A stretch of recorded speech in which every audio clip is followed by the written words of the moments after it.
Good evening, and it's great to have you with us here on a Tuesday night. And we begin with that White House admission today that President Trump did, in fact, help his son Don Jr. write that response, that explanation as to why Don Jr. and several others met with that Russian lawyer at Trump Tower. We learned the president worked on Don Jr.'s statement while on Air Force One as he and the First Lady were traveling back from the G20.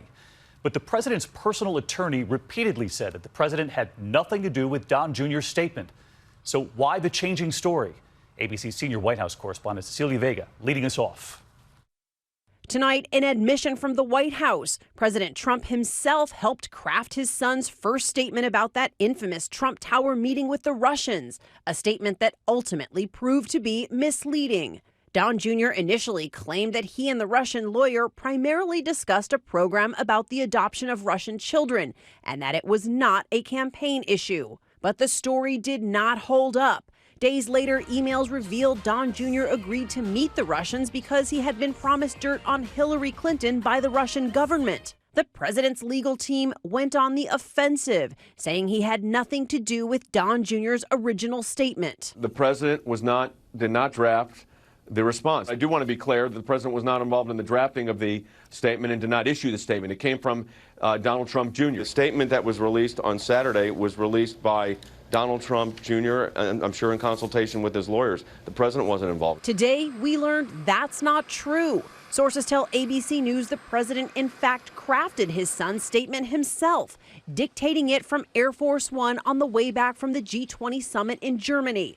According to the Washington Post, President Trump blatantly ignored some in his circle who wanted that initial response to be truthful, more forthcoming.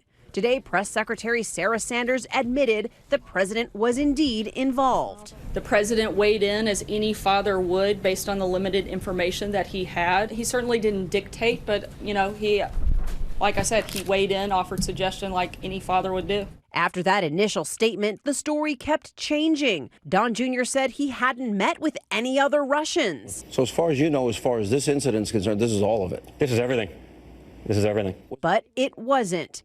We soon learned it wasn't just Don Jr., Jared Kushner, and Paul Manafort in that meeting with the Russian lawyer. The meeting, first described as just 5 people, ultimately had 8, including a Russian lobbyist and a businessman. President Trump now facing tough questions about whether he intentionally misled the American public. So let's get to Cecilia Vega live at the White House tonight. And of course, Cecilia, all of this expected to be looked at by Robert Mueller, the special counsel. In the meantime, a major development tonight as we came on the air about the FBI. David, the Senate today voted nearly unanimously to approve the president's new FBI director. Christopher Wray. He, of course, replaces James Comey, who was fired by President Trump amid the agency's investigation into Russian election interference. Now, Wray testified during his confirmation hearing, David, that he would resign if he was ever asked by President Trump to do anything unethical or illegal. Cecilia Vega leading us off tonight. Cecilia, thank you.